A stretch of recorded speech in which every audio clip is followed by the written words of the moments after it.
my level? Can I see my level? All right.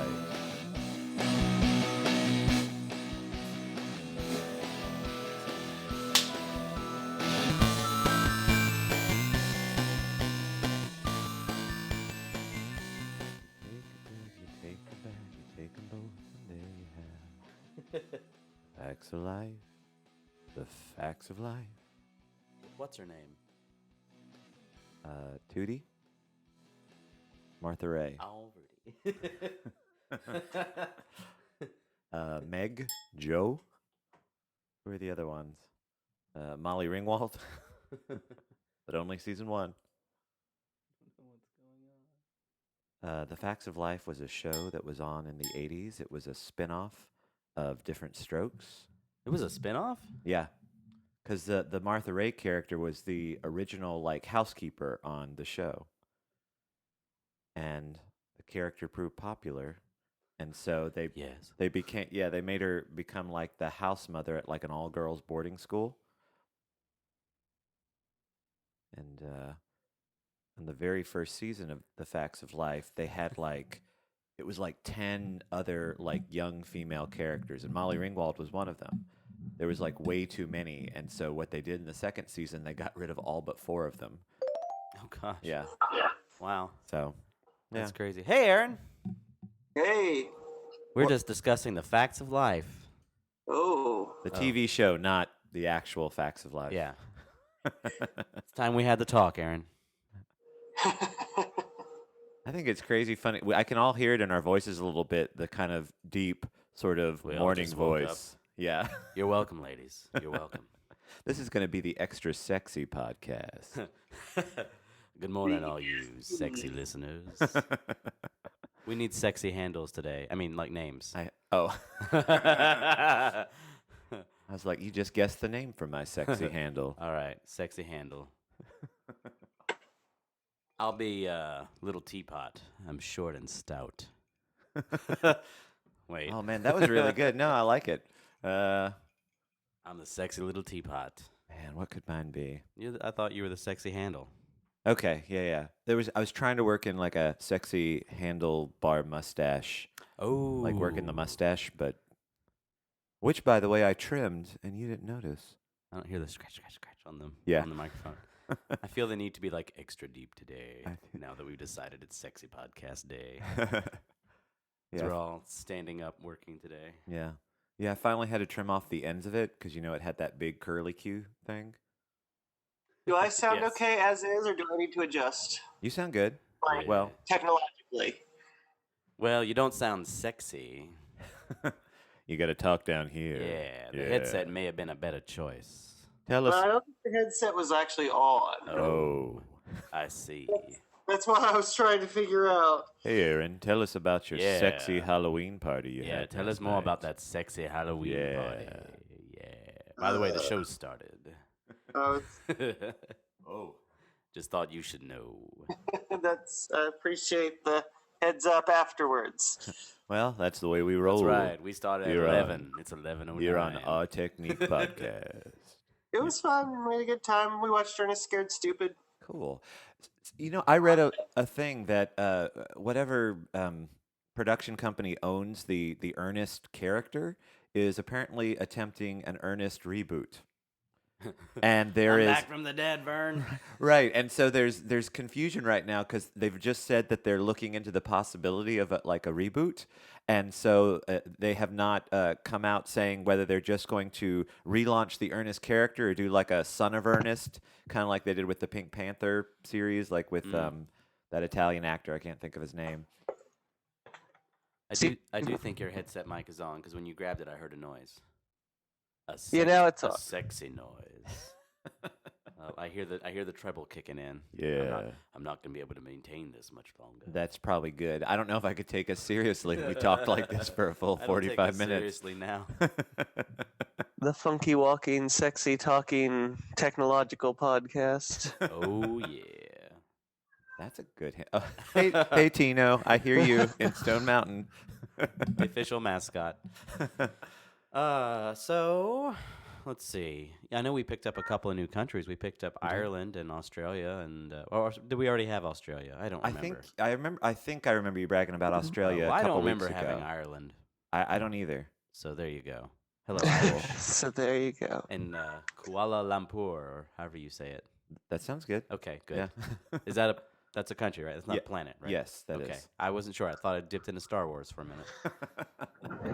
The expanded universe. Yes. There was a video game that made it Koala Lumpur, like koala bear. Mm-hmm. And it was all this sort of Australian imagery, character creation and stuff. You Cool. played a koala, and there was a kangaroo and a couple of other things. Cool. Well, Random facts. random facts. We are filled with We them. are filled with stuff today. Updates and then articles. Sure. Updates. Adam. Let's see here. I think as of when this podcast posts, we will have one more week of Sherlock's Mystery Dinner Theater. One more weekend, and it's been crazy successful. For the last couple of weeks now, we've been selling out. We're in the midst right now of a 4-show weekend because we had companies call and say, "Hey, you don't usually do a show at this time, but if we bought this many tickets, could you?" And we said, "Yes, Yes, please. yes, Give we us can." our money. Yeah, Please hand me the money. yeah. But yeah, it's been fun. I guess that's and I trimmed my mustache yesterday, so that's those, Oh yeah, it is shorter. See, yeah, Yeah. The You're supposed reason to like get mad and be like, "You don't even notice me." we're like And shadows then- to each other. Yeah, I finally had to trim it, and the funny thing is, I trimmed it not in the middle of a show yesterday, but it was we go out into the audience and pass out the parts for the audience members, like they become characters in the show and they have stuff they have to read. And I'm pretty sure I went out there with my mustache full, like curly cued, and we passed out parts, and then I came back and was like finally had enough of it, and so I trimmed it in between when we passed out parts and when the show actually started. Did anybody recognize you? I don't think anybody did. I don't think They were like, "Who's this third guy that's Yeah. suddenly part of the cast?" with the slightly shorter mustache. What will you do without it? If I decide to, Yeah. because I had been talking about you like had been adamant about getting rid of it. yeah, but that's the thing is like I have this. You guys have known me long enough now that I think I have this streak in me that I had decided I was gonna shave it back in the summer before I knew what theme we were gonna do for the murder mystery, and I was adamant I was gonna shave it Right. until I couldn't shave it. And then I was like, okay with it. And then the fact that I had to have it made me go, I'm going to shave it because I have to have this mustache. But once the contract is over in a week and I don't have to shave it, I'll probably, you know what I mean? Yep. Like whatever the world is telling me to do, I dig in and do the opposite. What? Sounds like a good life plan. Yeah. Good strategy. Look where it's gotten me so far. Ta-da! Mm. Well, ahead, I Aaron. have been emergency cast as Madame Parnell in Tartuffe. Yeah. One of the theaters I work at had an actor not be able to finish their agreed upon role. And like when any role is up for debate, I always jokingly sort of go, put me in, coach, I'm ready. How big's the wig? Ha ha ha ha ha. And so I did this at a production meeting while the director was talking about having to possibly replace a cast member. And then everybody stopped and turned and then smiled. And I sort of shrunk back in my chair and they were like, really? I was like, if that's what you want. So I'm going in for my wig fitting in about an hour and a half. Nice. And I will be playing the Dowager Aunt in Tartuffe. That's great. Now, I've worn a lot of dresses on stage. I'm going to be open and honest about this. But What? all of them have been, look, it's funny because he's a guy in a dress, kind of wearing a dress. And now it's actually like trying to play a legitimate female character, and that's kind of a different good. challenge. Good. Well, that's good. That's a worthy challenge. That's the Topher Payne philosophy. Yeah. I like he said to me one time. He said people ask me why I keep putting on the dress. He says, "Well, I'll do it until it quits being a joke about a dress and people start focusing on playing a character." So you're up, Gottlieb. Yeah. And having spent a year in a dress with a man, I understand. Take Right. that as you Right. will. So, But yeah, I worry this is the start of a path. Start. this is just The another middle of a stop. path. Yeah. Two all roads diverge. all our paths are pretty well in. Yeah. Oh gosh. So what are you doing, Jeff? I was just gonna say, You don't what's get to that- dodge What's this that on the bullet? horizon? A Nope. grave. I brought my own shovel. That's right. I did finish a show recently that was really cool. I work with this group, Park Cofield and Company, and we're a developmental ensemble. So we come up, the director comes up with a topic, and then we develop the show from there. And for the last 3 years, there's been a project in Atlanta called Arts on the Beltline, which is this big park that's trying to be built around the city of Atlanta, based on an old Beltline Railroad trail. And they want to turn it into walking space and green space and light transit space. And they are pushing awareness of it by doing summer arts projects. And so we do this weird medicine show that shows up in Atlanta once a year with a new monster or a new discovery or something that we're showing off as part of the medicine show. And this year was the Big and Small Insect Show, and I get to play the snake oil salesman sort of ringmaster character, and it's a great fun. And this year we were like under a bridge in Midtown after sunset. So it was really cool. Cool. How often have you been under a bridge at Midtown? In Sunset? Entertaining? In Midtown. in For Sunset. legal reasons, I cannot. Yeah. No, it's fine. You just Even do the word transaction roses. entertaining is a pretty general, broad description of what you could be doing under Yes. a bridge. Yes. Yes. How many roses are you That's why I worth? chose it. Let's check with our legal department. Right? We have one now? No. It's not me, is it? No. Oh, good.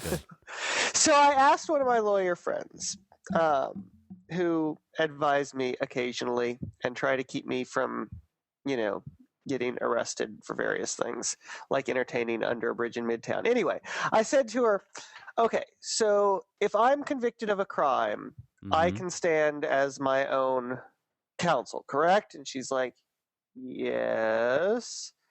And I'm like, so I don't actually have to have passed the bar, as long as, I am aware that I'm not a true legal representation, but I choose to do so. And she's like, yes. I'm like, so if I make it clear to other people that I'm not a lawyer, can I represent them in trials?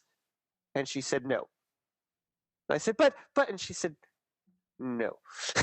So Now, was that her answer specifically to you, or the general legal precedent that is out there? I don't know. She didn't allow the conversation to continue at that point. She's a wise woman. But my off-license law firm is been deterred for the time being. For now. For now. Until I figure out some more loopholes. But I may have to go to law school to figure out enough loopholes to make it work out. The old catch-22. Addendum C. Paragraph The $1 million F. comma. Yes. Articles. Let's see here.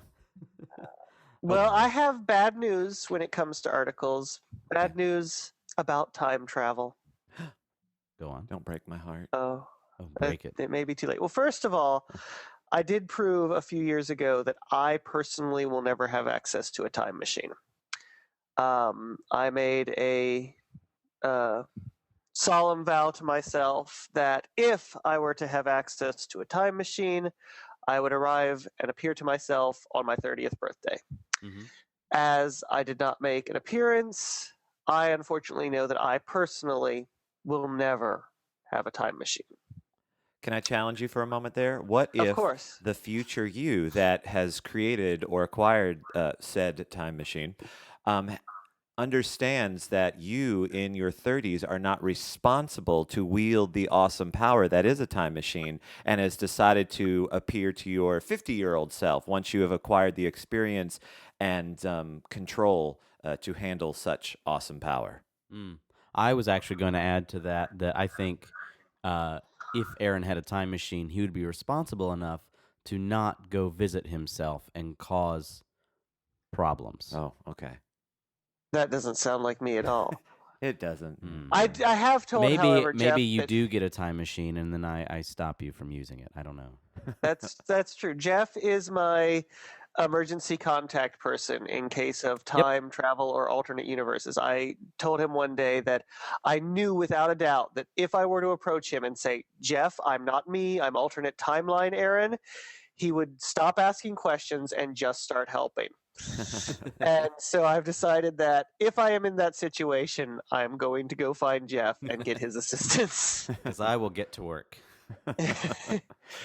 Adam, you would be suspicious for it may only be minutes, but it would be too long and time is of the essence. Crucial Well, minutes. and we've already established that I may or may not be the Adam of this particular universe or reality, so That's true. Right. I would have You my could own actively agenda. you could actively try to sabotage me. Right. But I have bad news for time traveling in general, whether I just get one at 50 or more into like a Doc Brown 80-year-old sort of realm.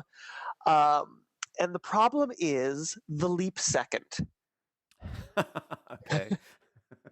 The leap second. There was a very interesting article recently about the leap second and how it worked. Nope. I lost you. Sorry. Shoot. What did I do? You held down a button. I held down a button. The whole shebang. He doesn't even know. Aaron, can you go back Yeah. to the talking about the leap second? I'm sorry, I hit a button and I lost you.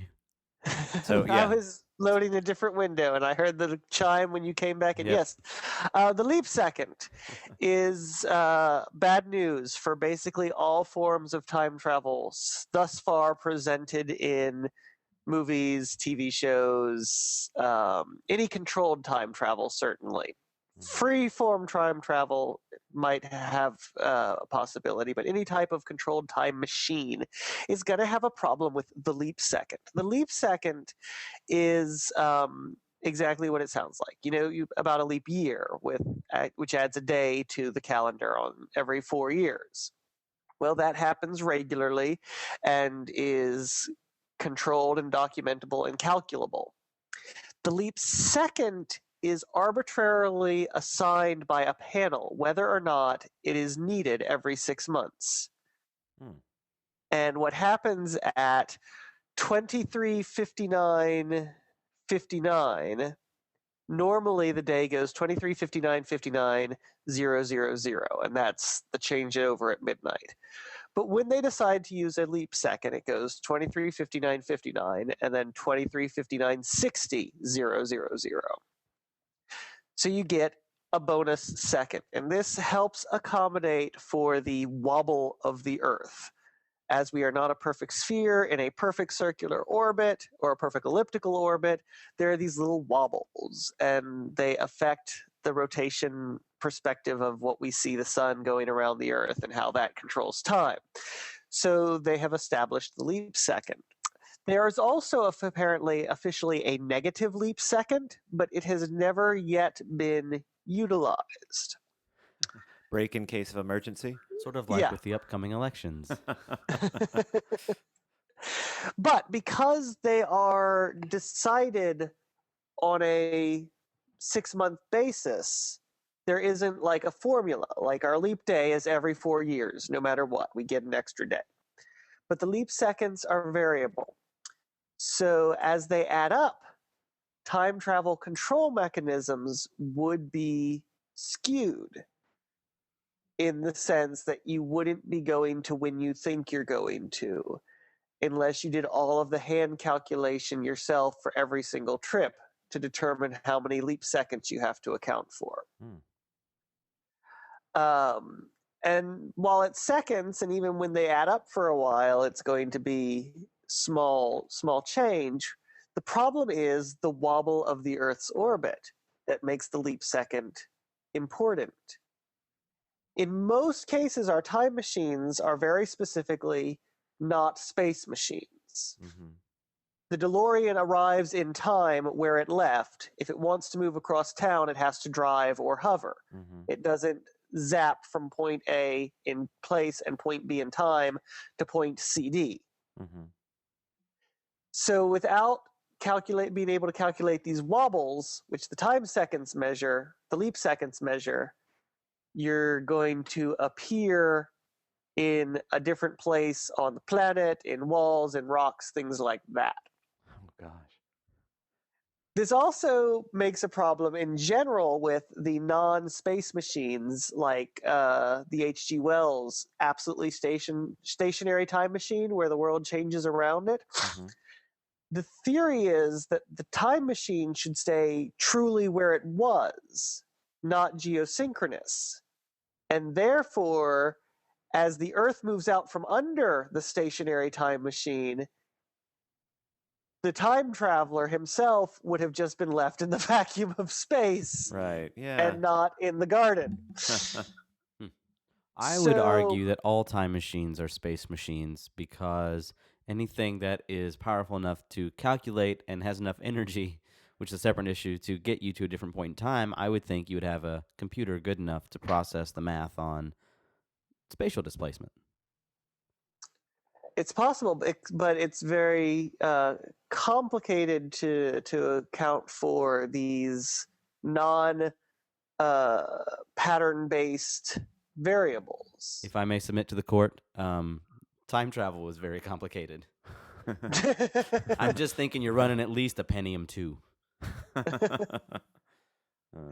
But so many of them in their own mythologies are very adamant that they are not movement based machines. They are time based machines.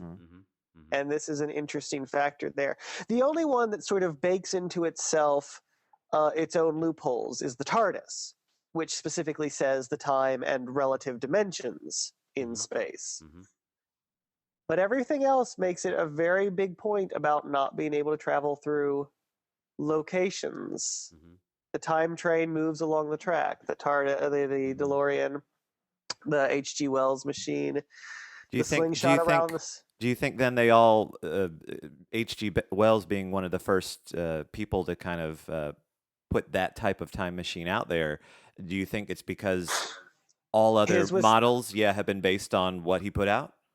it seems reasonable to believe so. I mean, the geeks read the geeks and then grow up to be the geeks that lay the next layer of the work. Yeah.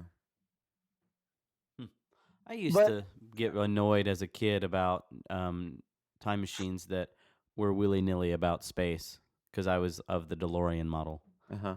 So but even the slingshot around the sun wouldn't be there in the same spot of space once you made the slingshot. Mm-hmm. It would be wherever the sun was supposed to be at that time period. Right. Yeah.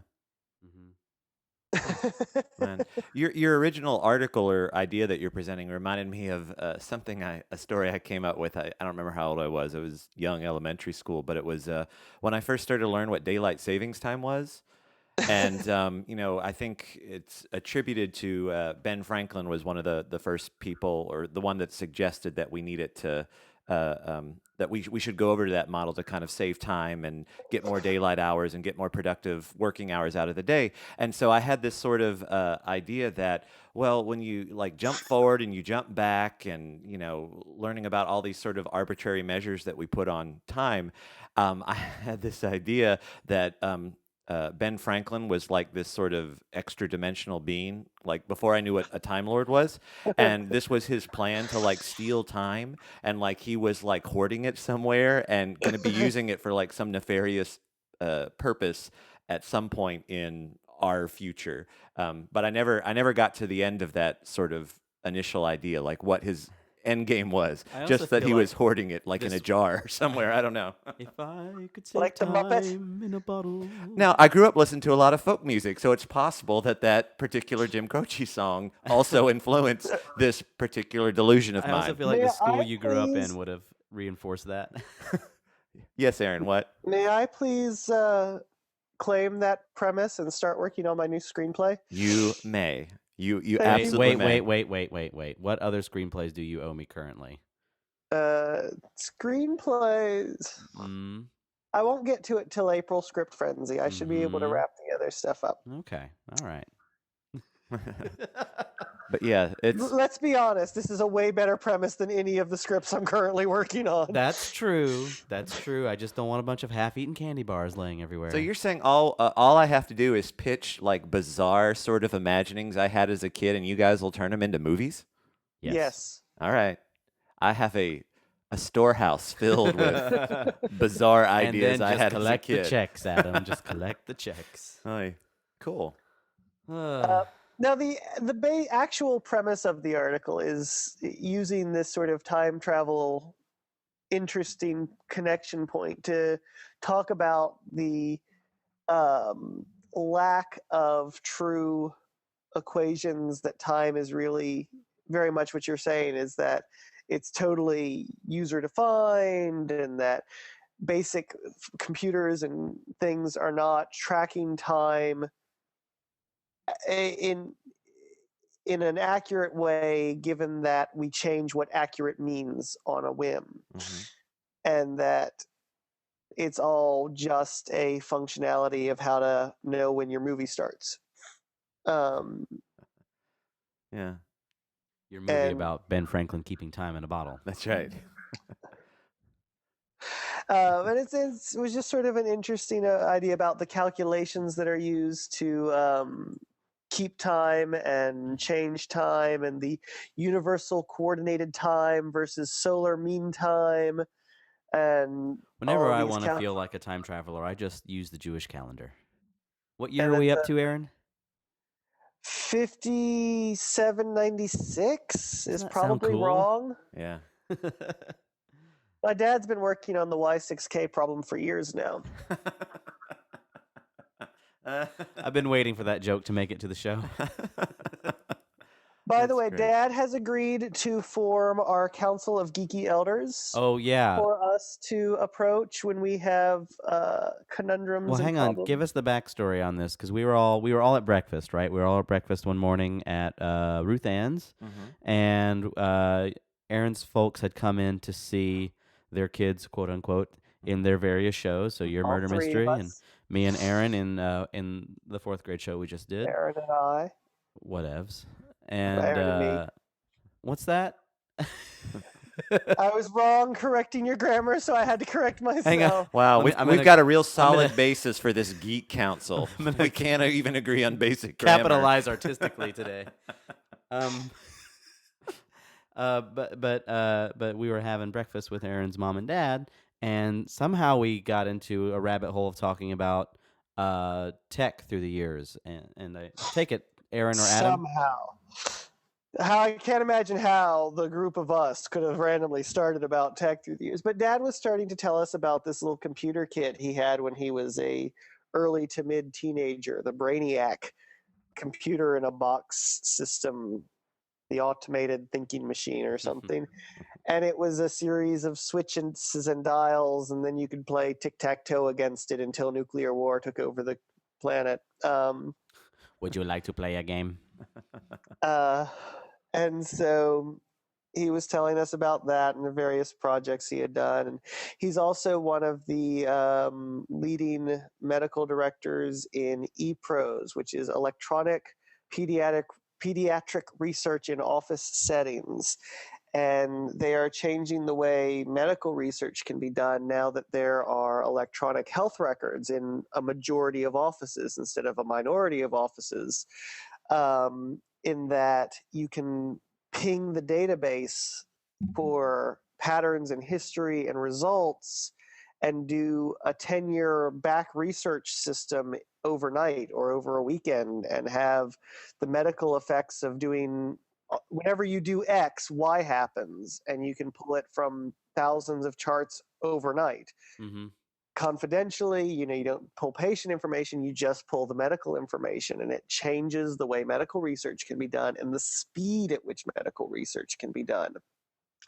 And so he's on several tech divisions of the various boards, the American Academy of Pediatrics, the Society of Adolescent Medicine, all of these groups. He's always been part of the technical parts of these groups. And so he was talking about when he and others of his friends were the sort of advisory board for Cyber Playground, a science museum exhibit on personal computers based on the idea that video games drive technology more than anything else, or at least computer technology. And we can have a whole discussion about Cyber Playground, but we won't right now. And so we asked him to get his friends and agree to be our council of geeky elders so that we can approach them with big picture geek questions that we are too young to handle yet. And so Well, and I just remember some of the stuff that the Mr. Dr. Gottlieb was saying was fascinating to me, and just seeing, we were looking up on our phones as he was talking pictures of Brainiac and the other systems that he had put together, and I was fascinated because I think there's a certain magic um, in the basest form of a computer. For example, there's not much magic for me when you're doing when you're running programs or whatever, or even, there's a little bit of magic when you're doing code, but the thing that you're coding on already exists and you're just typing in more stuff for it to compute or whatever. But the basic, like, how do I go from a physical machine to a thing that gives me a blinky cursor on a screen that is that is listening and ready to do something? Like, how you get from that to that simple step, to me, is magical, because it's because before that, it's no a computer is no different than a rock, right? I mean, really, it's Yeah. just a lump of matter. It just sits there. But then through some process, it becomes a lump of matter that is ready to respond and interact with you. And that is weird and cool when you have really you think about it. read Diamond Age by Neil Stephenson? No. Diamond Age. I really that one and Snow Crash. I like Snow Crash better as a novel, but Diamond Age is this very interesting society, computer literate society. In the future, actors are hired to um, animate the various technologies. Like there'll be these big outsourced buildings with actors in little performance cubicles. And so like when you're talking to the computer will be doing the decisions and things, but it'll then provide a script for the actor to say. So like it would be as if the computer voice on the Enterprise was really a woman down in a performance cubicle, and the computer told her what to say, but she presented it in a human and interactive manner. Huh. And when the humans talked to her, she would like type it into the computer for them. So it felt like you were interacting with a live person because you were. Anyway, so it follows this arc about a Cool. little girl who gets this primer, this experimental computer book, and it sort of teaches her through an adventure novel the basics of computer programming and how to think like a computer. And it's this very interesting human computer interaction about the binary speech and code and stuff. I think it's worth. It's funny, I think that style of fictional, that idea, it seems really quaint right now, doesn't it? Like, oh, it go to someone, and it would print out, and they would act it out, and they would type it in, and they would. yeah, I when bet we've there's a actually way got to sex it up, and I'm sorry, sex it up Sex and it up. modernize it, That's and right. because it's a on the neat other premise. hand, actors had a good paying job. Like they were employable. They were. It must be fiction. There was a need. Oh, oh. Waka waka waka waka. Do you did you want to talk about the Nan to Tetris program? I don't remember it. Nan to Tetris was the TED talk we were watching about. That was literally, it's an open source lesson class. Yeah. Anybody can do it over the internet, and it literally takes you from how to program the basic binary yes no question, and then it teaches you how to string together a series of basic binary connections, and then it teaches you how to make the processor and the computer system, the hardware, and then you program the language you've learned onto the hardware you've built, and you can play Tetris. Huh. And but at the same time, you've created the Tetris program, the hardware, the operating system the program is running on, the compilation language the operating system is running on, and the binary code that the compilation language is based on. Mm-hmm. Create it step by step, one layer at a time, until you have a handheld playable Tetris game Hmm. based on these open source class lessons. I thought that was kind of awesome. That is neat. Yeah. Huh. And it's all just, kind of hit it with a brick till it works, but a guided setup. And it's, I think that's the best way to learn. I was well, there we go. Now we've talked about it. I was looking at a lot of I've been listening to this Linux podcast. There we go. I said that out loud a lot lately because I miss Linux for some strange reason, and it's funny because there's a real divide in the Linux community about Linux and Android, and a lot of Linux users are really pissed at Android because they're like, it's not real Linux, and people go back and forth and they get up in the air and whatever. I feel like it's a similar division that probably happened back in the day between Unix and Mac OS, which became Unix based. People are like, well, it's not, they say it's running Unix, but it's different and it's not this. And I'm like, whatever. It's, And it's easier to use, and that makes it stupid. it's less customizable. John Hodgman on the Nerdist podcast was talking about Windows versus Mac and how he would get in a lot of arguments as a kid. And someone would say, it's the same thing I hear with Android, it's not as customizable, blah, blah, blah. And John Hodgman said, all right, settle down, Radio Shack. I understand that you want to get in there and change stuff. And it cracks me up.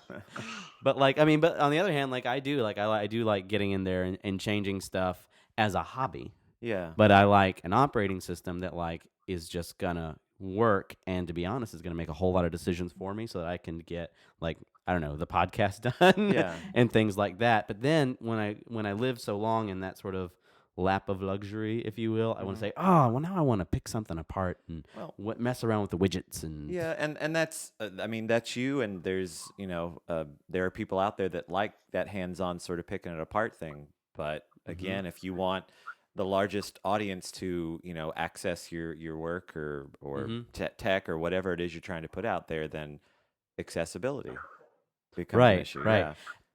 Something that you can just take out of the box and use. Right. Yeah. And speaking of the new Surface tablet that Microsoft is coming out with, I don't know if you've seen it or not.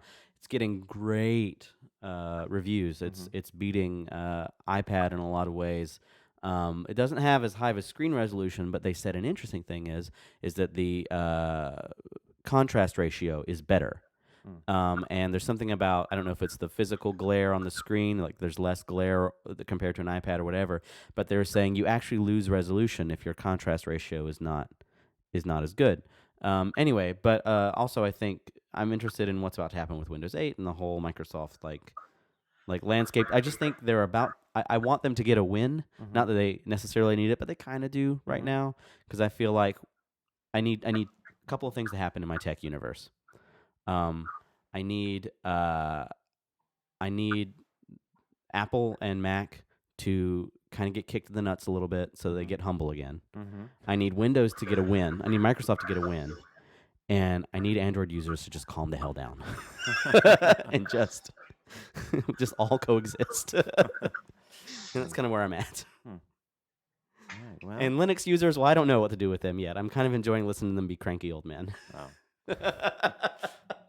Well, if you wanna rile them up, just call them Linux users. I will. I will. Yeah. But yeah, I listen to these Linux podcasts, and these guys going about all this stuff that they can customize and blah blah blah, and it seems to be the fork in the road now of a lot of the Linux users are really wanting to stick to the hardcore old.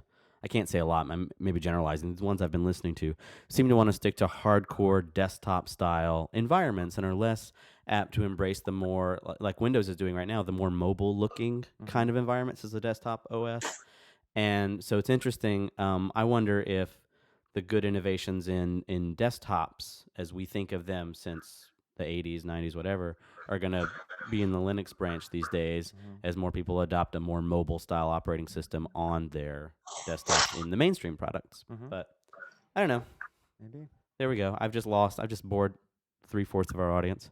Okay. You're welcome. Well, here I'll bring them all back Bring with 'em back. a hard-hitting anecdotal Just story. sex? No, Oh, no, okay. no. An article that I came across was referencing a Facebook privacy issue that cropped up on Facebook last year. There were 2 students at the University of Austin that had just joined a student group called the Queer Chorus. And these 2 particular students were not out to their respective family members back home, their moms, their dads. And so when they joined the group, the president of the group asked, who is not part of the Queer Chorus group on Facebook, because that's how we decide rehearsals and everything like that. And so they added them to the group, and it immediately sent out an update to all of their friends and families that they had just joined the Queer Chorus, essentially outing them to their parents. Right. And it, of course, created huge divisions and issues with. It sounds like at the end of the article, for one of the individuals, they've had cut off access to their parents. Their parents have, or the father Disown them? specifically, has disowned them. Oh. The other one, it's like they're strained. It's a strained relationship. They're talking with the father, but the mother is very supportive. It sounds like they're divorced, but they're talking, and so it brings to issue as we talk about these tech infused cultures. As it becomes more and more, and the idea of privacy online and who has access to what. And Facebook particularly is constantly changing their privacy policies, and it's so incredibly confusing. Like I even just went through a couple months ago. A friend of mine was again trying to contain her page, but for her to contain her page in such a way so that just any stranger couldn't stumble across it and access it, it required everybody she was friends with to go in and do all these drop-down menu clicks. And it was like 5 clicks in to kind of corral off certain aspects of her particular Facebook page. Right.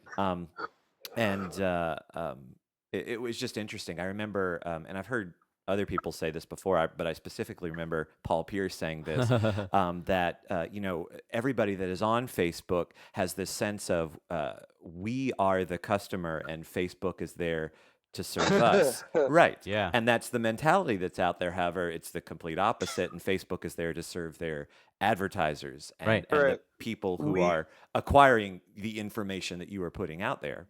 We are the product, not the Yes. customer. Exactly. That, yeah, in a Right. nutshell, And that's what he that's said. Google's model, certainly, and that's all major tech companies' models. And and it's I don't know, it's just interesting because it's constantly evolving. It seems to be intentionally confusing. In fact, there was a study out of Carnegie Mellon. It's a 2010, and they said it's actually that all of these different Google and Facebook that offer this extensive privacy policy, and look at all the different options you have, and da da da da, and it creates this illusion of privacy. Again, trying to bait the I'm doing air quotes customers to put more information out there. Right. Yeah. Right. Well, also, people get overwhelmed with choice. No. And I guess this ties into what I was saying earlier. It's not that more choice is better or worse, but more choice is more choice, and it's more decisions you have to make before you can move on to whatever the next thing is. And by default, a lot of people just give up and accept the standards that are given to them. And in the case of information privacy, that's not necessarily a good thing. And I guess it's the world we live in. I guess it's why I feel like my Facebook page is sort of always a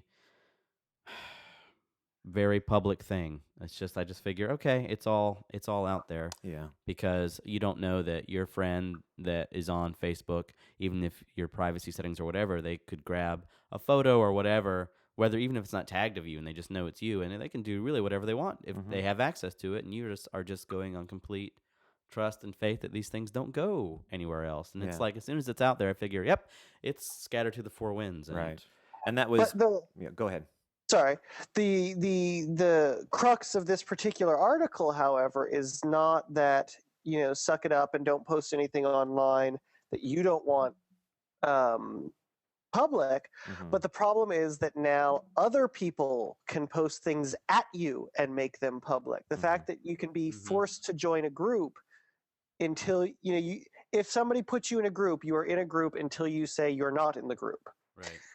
rather than when it used to be an invitation to a group. Mhm. And the fact that you can be put into a group suddenly announces to all of your friends and family that you're in Dog Touchers USA or whatever, because somebody creates this group and drags you in whether you want to be or not, until you then log on and take yourself back out of the group. And that is the loophole that's the problem in this particular article. Yeah. And and the president of the singing organization, he says he takes part of the blame because he identifies and well, he's been out, so he kind of saw the queer chorus as this place to feel safe, recharge, energize, and then we go out there and we put it out there who we are. And so he was out and proud, and so again, just transferred that mentality to every single person that was a part of the organization, and didn't think about what repercussions might happen from adding them to this group. And again, he can add them to the group, and as Aaron was saying, then it falls on the user that was added to opt out, as opposed to being the one that has the choice to opt in. I'm still disappointed that there are repercussions. Like sometimes I'm very frustrated at the time we live in. Yeah. No, I mean that's a whole other thing. Did you see the viral going around of the preacher giving the impassioned anti-homosexual rant at the courthouse or the Senate hearing? Nope. And it's all of this horrible, angry stuff about true Bible believers and this and this and this and this, and then he goes, and that is why racial Wait a second. Oh, I'm very sorry. I seem to be reading notes from this meeting 100 years ago when this was, and he was reading direct quotes from the arguments against racial integration. And he was then finished his speech by making a plea that the people making the decision also not get confused that it might be 100 years ago and that they should get over themselves. And Yeah, that's good. I had not seen that. it's a cool little video. The other half of this conversation, G Plus, I've been having an issue, not quite in the same way, but the circle use of G Plus, where you can put people in your circle and they don't have to put you in theirs, but you get only the communication of the stuff. If say Adam puts me in his circle and I don't put Adam in mine, I will get Adam can send me information and I cannot send Adam information if I want to, but I'm listed in his circles on his page. So recently I had like 2 spam groups add me to their circle, and they're horrible, and I can't refuse to be in their circle. I don't have to share any information with them. I don't have to put them in my circle so that they can get information from me. But I have this skeezy, crawly feeling that these robots and spam generators have my name on their stuff. Yeah. Whether I want them to or not. I can block them so they get absolutely no information, but I cannot pull my name out of their circle. I cannot have the option to not be followed by them. Sure, and it's never bothered me because it's felt like the Twitter problem. And I mean, I like Twitter, but I'm very passionate about Twitter. Actually, passionate. But everyone on Twitter is used to, for every 10 followers you have, you might have 2 or 3 tacked on extra that are porn bots or Booby something. bots. Yeah, and and it's just. But I mean, it is what it is. You can choose not to be followed on Twitter. You can be like, you can hit a button and zilch them out and That's take them true. off. I mean, That's it true. takes an extra couple of steps, but you can say, I am not followed by this booby bot, and they're not going to appear on my list, and I'm not going to appear on theirs. The G Plus circles they will not give you that ability.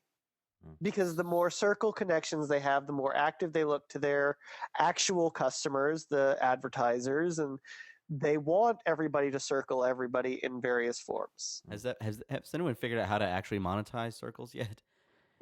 And should we march on Google? Is that what we're saying? A digital march or a real world march? They could block a digigital march pretty easy. Okay. Well, they have enough money to block a real world march too, I suppose. Yeah. But I think that's part of the, the ambiguity of the whole thing is defining the information that we put out there. It's intangible. In a way, you can't argue it's straight tech. The tech is what's facilitating the information sharing, and it's not really capital. But Yeah. people are kind of monetizing it in a way, and of course, it benefits these larger corporations to leave it ambiguous because they can Right. mine some money off of it. But I don't know. It's just intangible. And it made me think a little bit about some of the discussions that we've been having this week about what is Polar Studios. Oh, sure. You know what I mean? Sure. Do we offer a product? Is it the intangible sharing of information and ideas? How do we get a handle on that? How do we harness that? Yeah. How do we get a sexy handle Yeah. on that? Yeah, that's something that's been keeping me up at night. And I remember you were over, Adam, and I called Aaron. I was like, Aaron, what do we do? Well, thought about it. He's like, well, he offered some ideas. I was like, okay.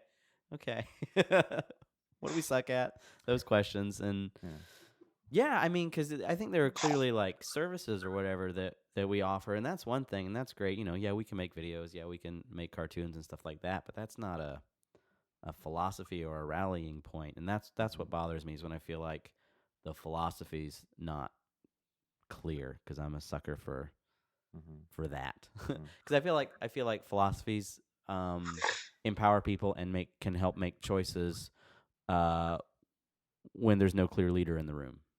Everyone's like, yeah, but as a company we're this.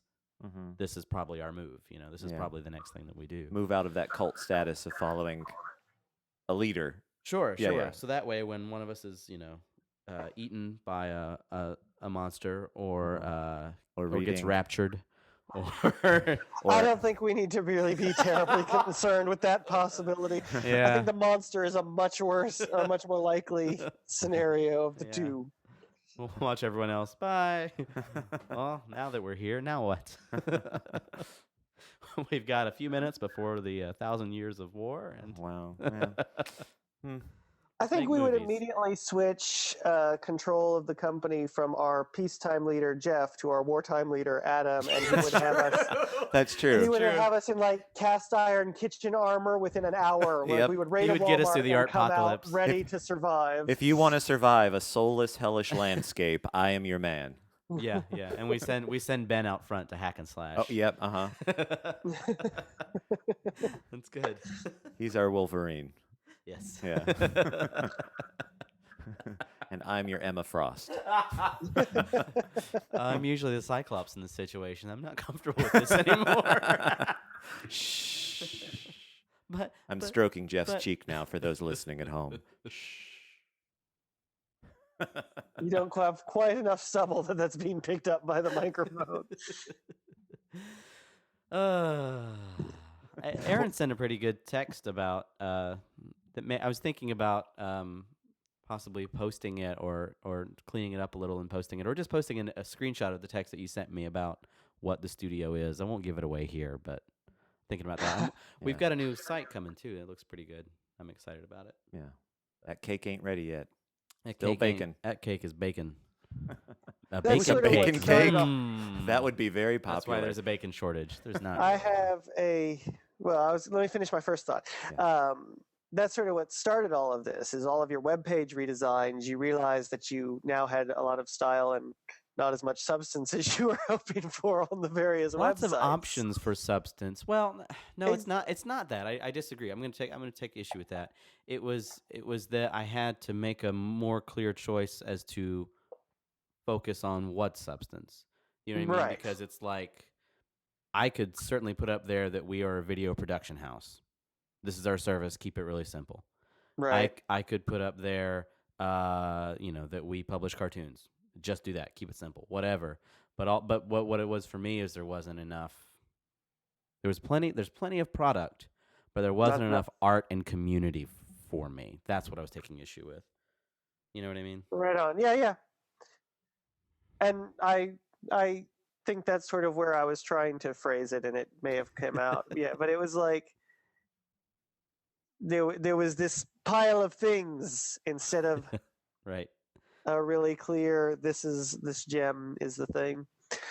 So I get very excited about Halloween, and I did throw this Halloween party last night, and I provided lots of food and drink and all sorts of fun stuff, and it was a very nice but small turnout. And now the house is like absolutely filled with party food, and Oh. I need people to come over to my house and take care of this problem for me. So this is an open invitation to everybody on the podcast. Hey, Swing internet, by, come on over. All those in have a Australia, Kuala Lumpur, Ireland. Come on Japan, over. we got Japan. I'm excited. Like I'm the whole cake that basically did not get set out that still needs to be consumed, and I'm the only one available for the task at the moment, and I'm already pushing the upper range of my allowable weight. So Oh. I have a birthday Wednesday. you should Oh. definitely come up Wednesday. I don't know if I can. I'm up for a Georgia lottery commercial, so if I book it, it would shoot Wednesday, but I imagine they'll call by Tuesday. Tuesday at 11 p.m. I've noticed that happens a lot. Like people ask all the time, when are you going to hear back about whatever like audition or callback I just went on? And I'm like, a lot of times you find out like the night before, and then I'm just like, why? Oh. Surely y'all know slightly earlier than this. Right. But maybe they don't. I don't know. I'm not on that side of the table, so I don't know. Hmm. It's been a good week for me though, auditioning. I did Georgia Lottery audition and callback, and some SAG film thing that I did a taped audition for, and then I had the Book of Mormon thing a couple of weeks ago, I guess. I think that was just last week, man. Was it last week? Yeah. Ugh. I Feels mean, like forever. But ago. you have spent the last 2 weeks solid driving back and forth from Atlanta. I said to Jeff the other day, I said you have probably spent more time driving between those two cities than you have spending time in the actual cities of Atlanta and true. Columbus. That's true. I have had moments where I would drive up, hour and a half, almost 2 hours, spend 15 minutes in the thing, and then immediately drive back home, which is kind of awesome because you get through a lot of podcasts and audiobooks that way. But it's also nice too because that means you show up, you do your thing, and then you immediately, literally, get to put it behind you, and that's kind of nice. Yeah. But usually, I try to grab a burrito or a coffee with the not Dr. Gottlieb, Chipotle. soon to be Dr. Gottlieb. Soon in a relative scale. That's right. We've thrown all measure of time out the window in this podcast, so we can say soon, and Well, it'll be soon. Not all measure, because I think soon we should wrap up. Oh. I think we're nearing the end of this evening of Soon oversharing. soon before or soon after I become a doctor. Oh, before. People are already pulling their earbuds out, going, nope, not sticking around for this. I've enjoyed the conversation, but it has been a bit more wandery than some of our That's tighter true. episodes. That is true. Whatever. But Whatever. it's a Well, good thing. we're in a low week. We all just are finishing shows or are about to do very exciting things, and we're, I think we're all in a pretty good place right now. Well, I've started, speaking of our podcast discussions, I've started to realize something more. And I know, Jeff, you told me this from the very beginning. No one believes me. It's not that no one believes you. It's that whole obstinate thing I was talking about earlier, okay? So obviously there was some shift that made me finally accept this idea. But that people, when I first started, each topic was like heavily researched and like, I was taking on like the responsibility of like a Walter Cronkite. You or brought something. quality to the show. Okay, thank you. And but I finally have recently been able to let go a little bit more and realize that people are tuning in not to get their information, and if you are, I pity you. But appreciate you at the same time. But it's less about the hard discernible facts that we are necessarily bringing, and more the interaction between these three wonderful people. Not that we're necessarily all that fascinating, but I think sometimes the arguments and ideas Sure. are a thing. But I find that get a lot of, not from this show because we're doing it, but I get a lot of news and information from podcasts these days. Mhm. Like half the time, Adam will come over and say, "Have you heard about so and so?" I was like, "Oh, I heard this. I saw this on Philip DeFranco's show, or I heard about it on the Nerdist, or I've whatever." now had, you have now just dared me to try and get the information to you faster than your podcast. Like when you told me that, and more over the last couple of weeks, you're like, oh, I already heard that on this, and I already heard that on that.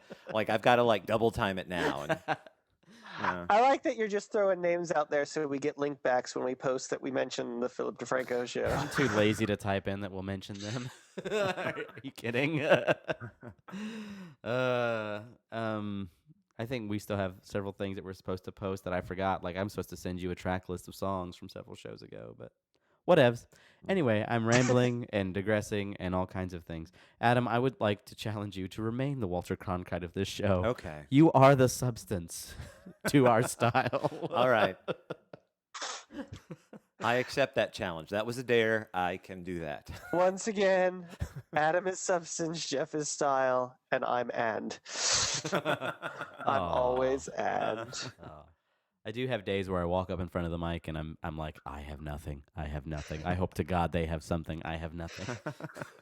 And it shows on some days. I think today it shows. But Well, the fact that you just said that out loud, I think that shows. I will admit to the audience, to you, our solitary listener, you, the one port in the storm, you with your earbuds firmly in place. Yes, you.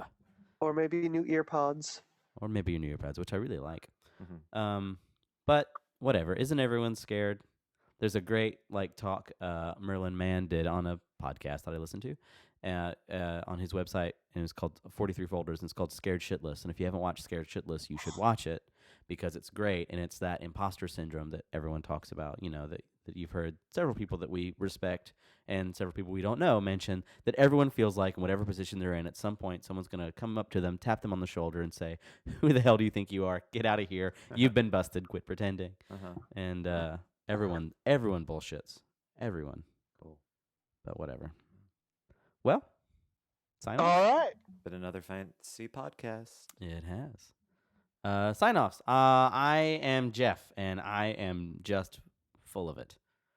I am Dr. Aaron Gottlieb. Oh, and I am the reincarnated spirit of Walter Cronkite. Wouldn't that have to be the same way that Snoop Lion is the reincarnated spirit?